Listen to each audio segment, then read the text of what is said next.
澳門又多咗一個好去處，佢就係位於官也街旁邊嘅一座舊街市，一齊去睇一睇。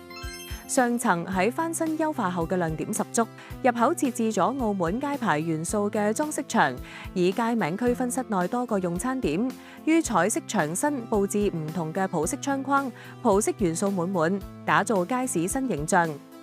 這邊給我感覺是說，從一樓到上來，整個環境啊、溫度啊，還有整個氣味上面，跟一般的市集是不太一樣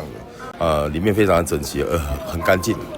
一樓設19個美食文創攤位同埋室內用餐區，集結澳門地道風味與創意融合。同以前係唔一樣嘅，即係好大變化嘅，即係成個就餐環境啊，包括成個街市嘅外立面都係有好大嘅變化，係靚咗好多嘅。